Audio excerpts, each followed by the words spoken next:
Hey everyone, welcome back. This is another StarCraft 2 commentary, and of course today we're actually doing you can say commentary for the finals. This is the final, of course, between LiquidTaeJa and M+ForGG. Now this game, or this actual competition, was for the recent you can say tournament that was DreamHack.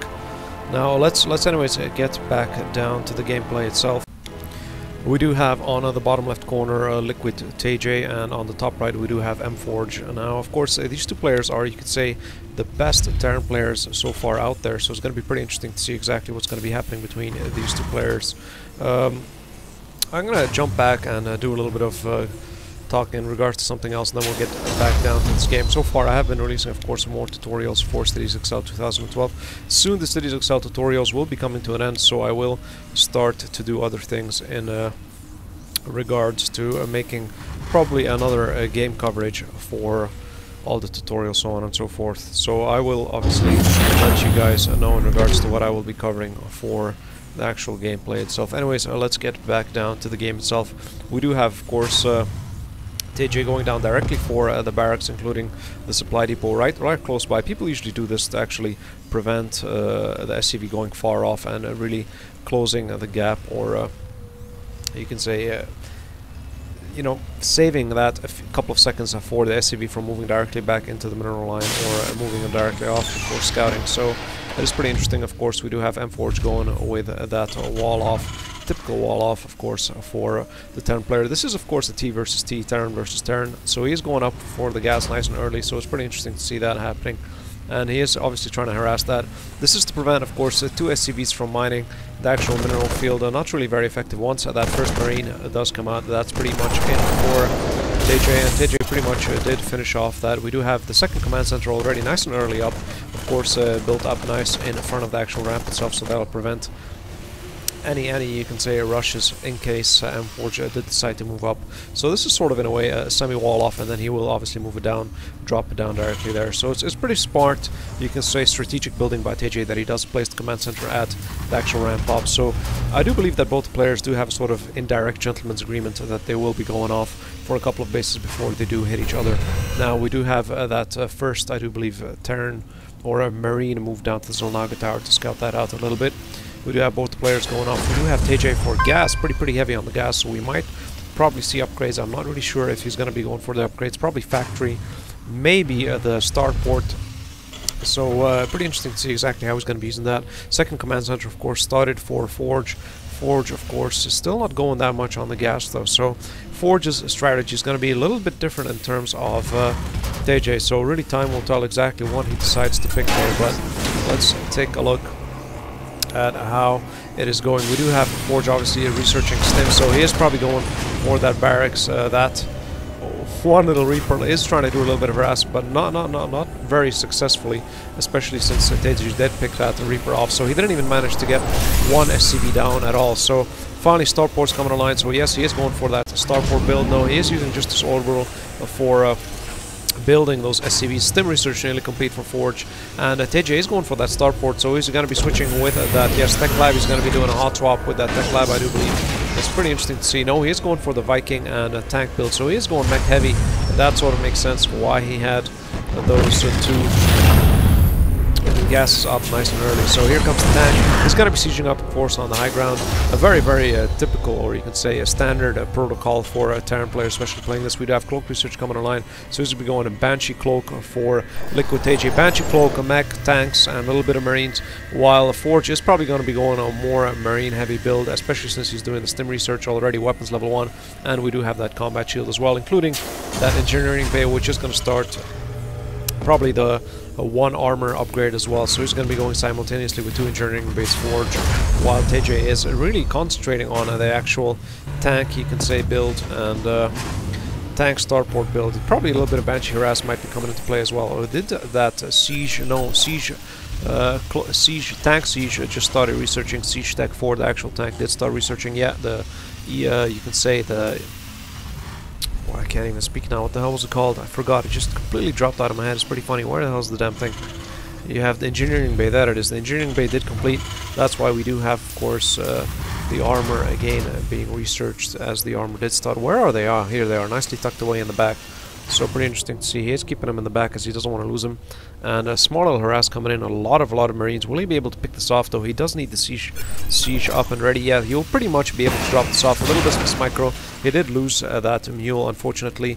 The bunker's up and running. 4 Marines outside, another Marine, and a couple of tanks. So this should pretty much be able to take care of it. Now he knows this is coming, as he did spot that out. So he is going to be maybe configuring it up. Is he going to start? Yes. Siege tank moves forward. He's going to be sieging it up immediately the moment he gets it. It's going to be complete any second now. He needs to hold up just for a couple of seconds. Siege tank coming online. This should pretty much give the cover fire that it requires, and this is pretty much it. He's going to push that line back. Forge retreats. He really should repair this bunker so it doesn't drop and lose those resources for no sense whatsoever. Hot swap happening for Tech Labs, so we're going to have probably Marauders coming out of this, and no tanks so far, and the starport is moving forward. He actually the scan did happen here, and he did drop, of course, that Cloaked Banshee. So much for the harass for the Cloaked Banshee. We do have, of course, the missile turrets appearing. There's going to be a couple of more appearing here. Yeah, we do have one as well here. Armor nearly complete.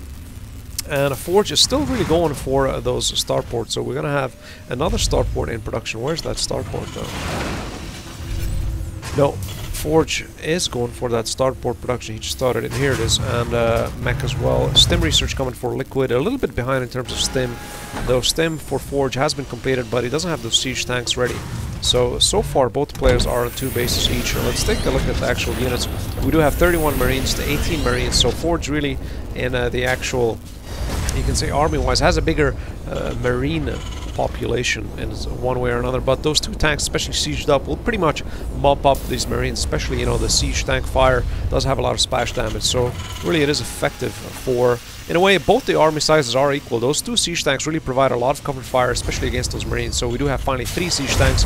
This one's a very nice siege tank that will pretty much cover any drops coming in, so a really nice siege. You know, most of the Terran players also do like to keep 1 siege tank within the base to provide a little bit of cover fire. Of course, supply depots placed all around the actual production mineral line to prevent any drops coming in. So all he has to do is just raise those bunkers. That'll prevent any of the actual drops from moving directly in to the actual mineral line. A couple of Marines in the back, of course, to mop up anything. Of course, we do have that missile turret as well. Anyways, let's get down to the production line. Stim research nearly complete for TaeJa, and that's pretty much it. Forge is obviously going for those double medevacs, so if the drop is going to be coming, or the drop isn't going to be coming, SCV Scout has been mopped up, so that's pretty much it. Level 2 upgrades for Forge is on the way. 2 armories, of course, for TaeJa coming up, so we're going to have those 1-1 for actual vehicle plating and vehicle weapons, of course, are going to be researched. And finally, that level 1 scan comes down just to see exactly where he is or what he's doing.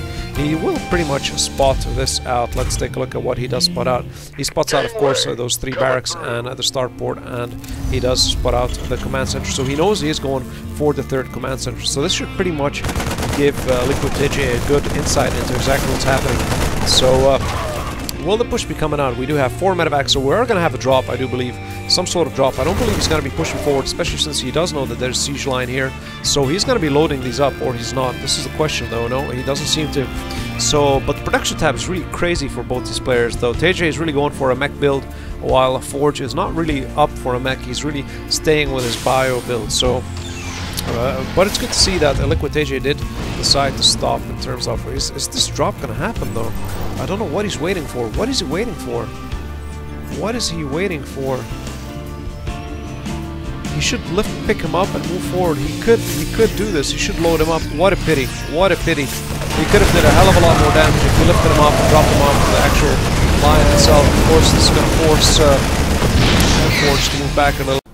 And I don't know, really what a waste of a drop. TaeJa could have really dropped in from behind, took a couple of SCVs out, but anyways, let's see exactly how this is going to play out. Let's speed it up a little bit, though. Nothing really much is happening so far. Both players, of course, teching up heavily.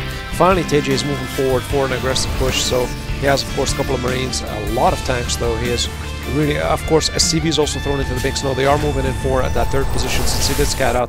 And here comes that push, so it is really, both players are on par. Those siege tanks are going to provide very nice cover fire. There's nothing really much Forge can do. Forge really needs to stay back, and he knows that. He's going to be slowly sieging up, moving forward.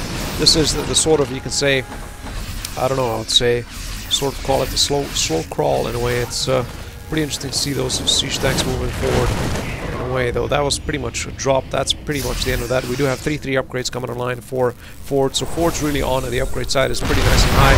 Siege tanks moving forward, tank drops, and that's pretty much it. Second tank drops, but more siege tanks from the low ground are pretty much going to cover fire, and that really mops up the scan. Scan being dropped down, of course, by TaeJa to really see exactly what he's up against, and the high ground is very effective. Of course, another scan coming down by Forge to actually be able to see that the tanks are on the lower ground, so he's going to be picking off these lower ground tanks. So now he's going to be finally moving them up a little bit, and another siege tank line has been pushed, and now he's moving forward, pushed by TaeJa. TaeJa is pushing forward, stemming up the actual Marines, moving forward. Forge knows he's losing this, so he's retreating. Another stem actually gives that additional boost of speed for those Marines, and it should pretty much mop this up. Another reinforcement coming in, and this is pretty much it for Forge. This should drop, hopefully. Is he going to move back to the siege line? Yes, he's trying to move back to the siege line. Forge knows that, and he's not biting the bait, and we do have another drop coming in. A very smart drop. Of course, a couple of siege tanks are pretty much going to stop this drop from being successful, and that's pretty much it. A nice play by both the players. Really, you do see this is really the top end players here, both top end,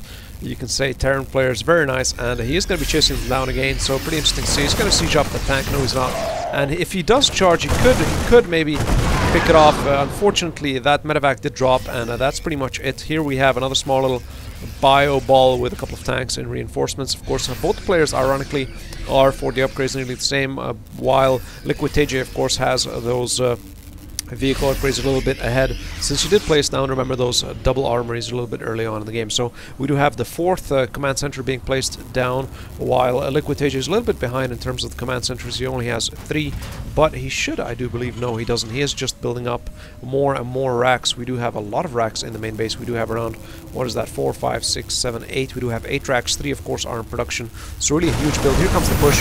Stimmed up units are pretty much going to mop up that command center. Everything is going to drop, including this barracks. I don't know why he doesn't cancel that, and finally he did cancel that. He did obviously try to reduce. Here come those siege tanks. He should be moving back a little bit to try to reduce the amount of damage, since he knows he's going to be mopped up. He needs to draw back. LiquidTaeJa is finally drawing back, and he knows that that marine line is there, so he's going to be loading now. He's going to be trying to doing a little bit of harass onto the main base. Yes, he is. A very nice play by LiquidTaeJa. So now he's finally going to give those tanks a little bit of higher ground vision, and we do have that one siege tank here that needs to be taken out, but will he be able to go around this?